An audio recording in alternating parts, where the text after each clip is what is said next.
May 25th, 2015, Memorial Day. I'm a fighter pilot in the Air National Guard, sitting alert at my base when the alarm goes off. Within a few minutes, my flight leader, his call sign is Bishop, and I are approaching the speed of sound in our two F-15C fighter jets off the East Coast. We're looking for Air France Flight 22 that took off from Paris, bound for New York City, with chemical weapons on board. This wasn't an exercise. Didn't take long to get within visual range, and I remember thinking how small this big airplane looks in the vastness of the sky, even though I know it holds about 200 men, women, and children. And my job, if necessary, was to shoot it down. Bishop and I are behind the airliner. We have a radar and a weapons lock. We're watching and listening intently to the multiple radio channels. We are talking with air traffic control, the pilots of the airliner, and the Eastern Air Defense Sector in upstate New York that would route the president's orders to shoot it down were they to occur. Thankfully, as the mission went on, we learned it was a hoax. And we watched as the airliner descended into Long Island with the beautiful Manhattan skyline visible just beyond. It landed at JFK uneventfully, no one on board knowing that we were there, ready to act in order to save thousands of lives on the ground. Bishop and I, we flew above New York City, out of eye and earshot of the millions below, and went home. It's all in a day's work. So, people might be surprised, maybe even shocked, to hear that kind of a story. That there are mainly 20-year-old and 30-year-old pilots flying $100 million aircraft alone, each with incredible firepower. And in fact, an American fighter pilot has more individual firepower at their discretion than anyone in the military. There's no one in the cockpit with me. There's no system back at headquarters controlling the arming of the weapons, the decisions of the pilots, or the ability of my thumb to press a button on the control stick that would launch my missile at Air France Flight 22. It's amazing, but not that society trusts that system, but that such trust is well placed. And it's well placed because simply an American fighter squadron is the most effective team on the planet. How did it get this way? What is it beyond the training and the technology and the stereotypes that makes us so? Of course, I say stereotypes because we all know what fighter pilots are like, based on one quite powerful portrayal from the mid-'80s.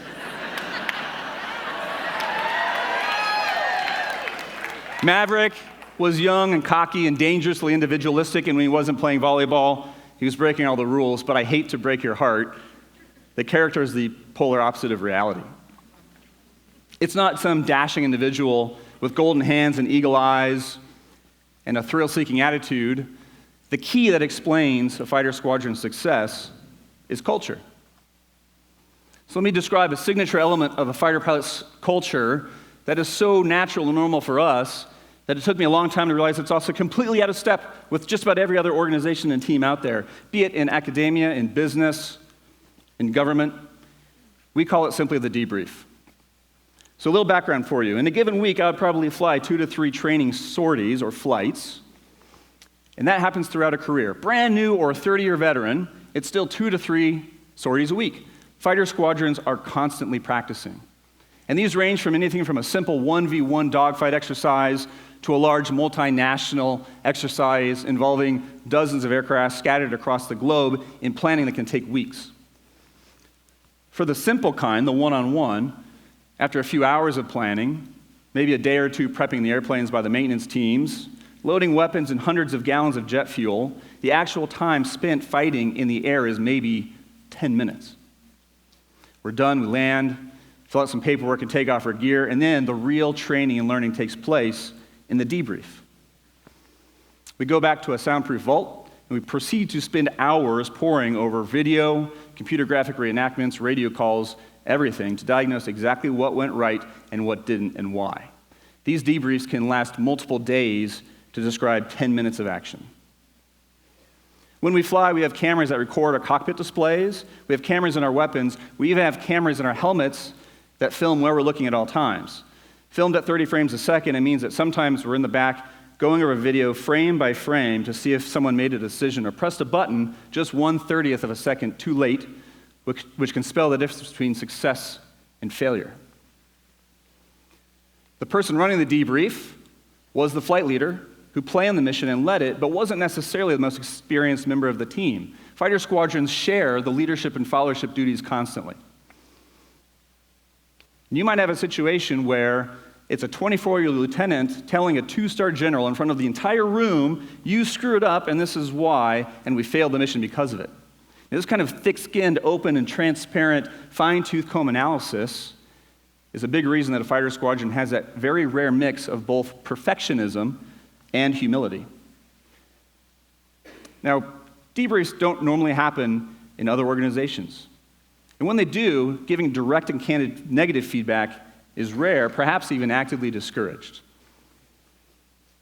Let's talk a little bit about leadership. All right. In the United States alone, annually, there are enough books published about leadership that if you stacked them end on end, they would go to the moon and back. And even though I completely made that up, it seems plausible. We love leadership. We eat it up, and we've completely forgotten about the lost art of followership. Now, fighter squadrons have it honed to perfection. We even have a special term for a follower, a wingman. We've heard the term wingman now, but it's still a very real thing, and it means a lot, but utmost is that you as the follower are responsible for mutual support of your team. Well, what's that mean? Yes, the wingman is following the leader, but, and here is the kicker, you may be asked, or worse, forced by tragedy to take the lead at any time. So instantly without notice and still accomplish the task. Meaning, in a fighter squadron, in a way, the followers have more responsibility than the leaders. You have to know both parts. And before a fighter squadron lets a wingman become a leader, they have to demonstrate competency in both areas. And it may take years. Corporations can learn a lot from a fighter squadron. Followers become a pejorative term. This is sheer folly.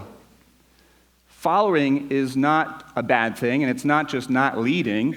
It's a unique and critical skill set that requires training and practice and should be rewarded and cultivated. So one other thing about followership, remember how I said that you might need to take over at a moment's notice? That means that the leaders need to share everything with their followers. This is what I was thinking. This is why. This is what you need to do to get better. Now tell me what I need to do to get better. Total transparency. There are no secrets, and the strength of a leader is measured by how effectively you mentor and lead and prepare your followers. The term wingman literally means flying off the wing. When you're new and you're learning to fly, we fly what we call close formation or fingertip flying. We're flying our 2 jets at hundreds of miles an hour, and the distance between the 2 aircraft, wingtip to wingtip, is maybe 3 feet. When you're in thick clouds, sometimes all you can see is a tiny little wingtip and a light of your flight leader's jet. It looks cool from the ground, but frankly, it's a kind of a pain to fly that way. For one, it's a bit stressful, but it's also where you're just staring at your flight lead's jet the entire time. And that takes absolute trust. And aside from a flying skill like that, the constant training, the individual accountability, the sharing of leadership and followership, and the total transparency, that then builds what I call a culture of extreme trust. My flight leader is not dressing me down in the debrief in front of the entire group to belittle me or make her look better. It is to make me better, period, dot. Likewise, she trusts that I will perform the mission flawlessly and take over at a moment's notice if need be. And when we do these things for each other, it creates a virtuous circle of trust. Now, amazingly, fighter squadrons have only been around for about 100 years. And these concepts I talked about, the debrief, the leader-follower dynamic, the cycle of trust, it was not a deliberate thing that was installed to create a certain culture. It was an accident. It was a matter of necessity. It's about staying alive. A newly trained fighter pilot in World War I had a life expectancy of 3 weeks. Equally remarkable is how exportable these ideas are. A fighter pilot debrief has a place beyond fighter squadrons. The wingman concept should not be relegated simply to wingmen. Leadership and followership built on transparency is the way to go for all teams, and extreme trust that underpins it all is something that all organizations inherently want in their teams, yet too often fail to realize because followership is de-emphasized and information transparency feels risky. Growing up in Dayton, Ohio, the birthplace of aviation, being a fighter pilot was all I ever wanted to do.